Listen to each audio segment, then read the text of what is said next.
Michigan truck driver encounters something sinister in the summer of 2017. It was the first week of June in the summer of 2017 when truck driver Joe Barger of Kentwood, Michigan was picking up a load from a paper mill near Traverse City and delivering it to Manistee. After picking up about 43,000 pounds of huge paper rolls, he was headed back to his destination and was on Highway 10 near the Manistee National Forest. He was cruising along, everything business as usual, until he realized that he was losing air in his truck's system that controlled the air brakes.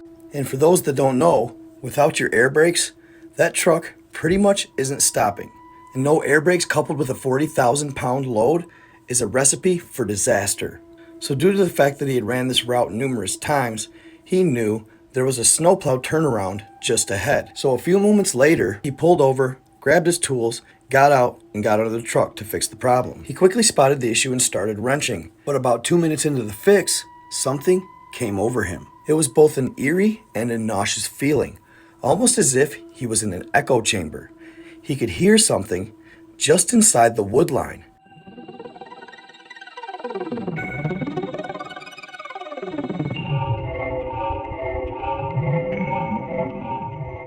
So he picks his head up and peers into the direction of the woods, but he's not sure what he sees.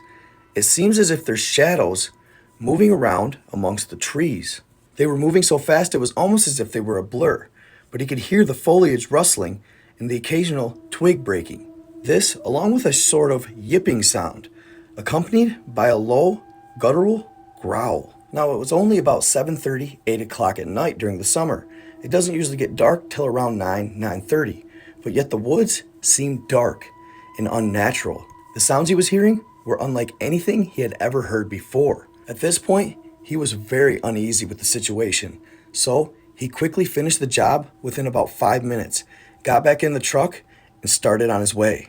But unfortunately, where he had stopped was at the bottom of about a half-mile hill, and his 43,000 pound load didn't allow him to gain speed very fast.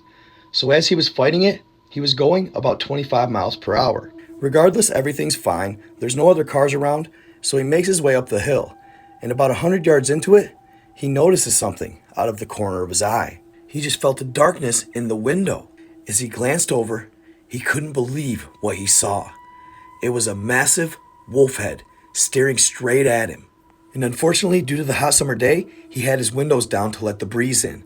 He was going about 25 miles per hour, and the wolf's head kept up with him like it was a Sunday stroll. Joe was staring at the beast in shock. The wolf-like creature was running on 2 legs, looking down into his cab.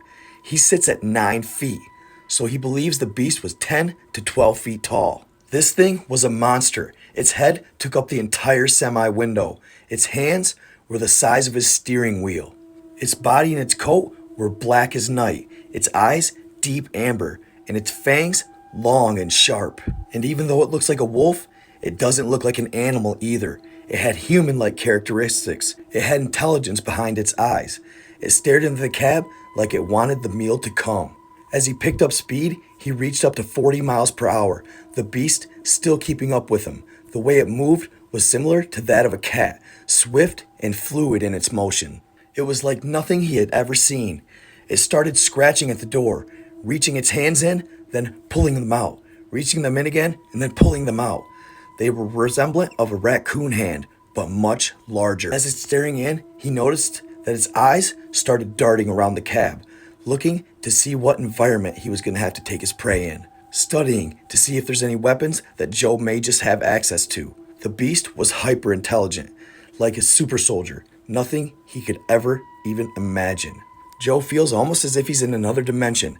The beast is grabbing at the door handle, looking at him, letting him know, I'm gonna get you, whether you like it or not. Finally, Joe snaps back to reality. Just as the 1,000-pound beast reaches his arm inside the door, he remembers that he has a .45 Colt strapped to his ankle. He reaches down, grabs his gun, points it at the beast. Boom! 1 shot. Boom! 2. He fires the second shot directly into its eye, and immediately it's lights out. Its limp body hits the pavement hard and begins to tumble, rolling into the weeds off to the side of the road. Joe, stunned and in shock, continues to drive for another mile and remembers there's another turnaround just ahead. He thinks to himself, I've got to go back, and somehow, if that beast is still in the road, I've got to run it over. This thing is a killing machine. So he turns around and heads back to where he last saw it.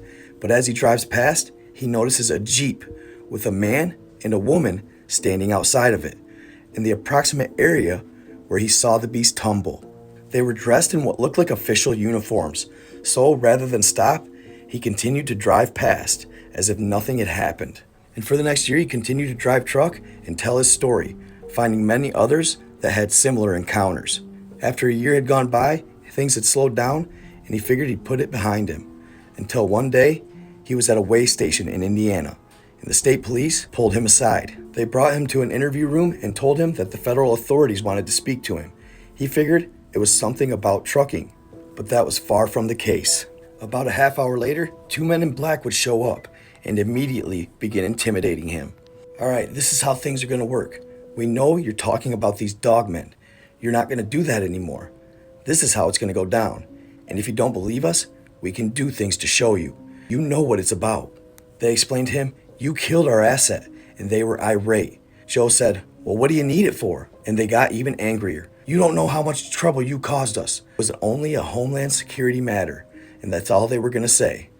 They took his gun and explained that they could wreck his life, make him fail drug tests, and lose his job, and that he needed to quit talking about the dogmen immediately. Joe agreed, and after the meeting, they went their separate ways.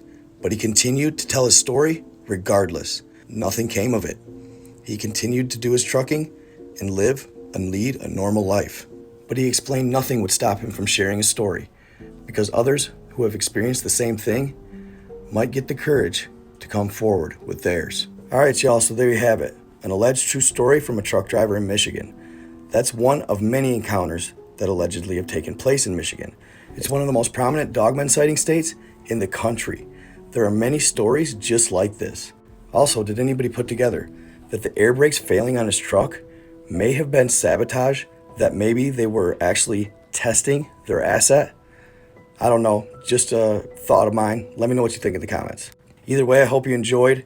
I don't tell a lot of dogmen stories, mostly because I think people have a harder time grasping that they exist than, say, Bigfoot or other supernatural creatures. It took me a long time to kind of buy into dogman, but I've read so many different stories and encounters.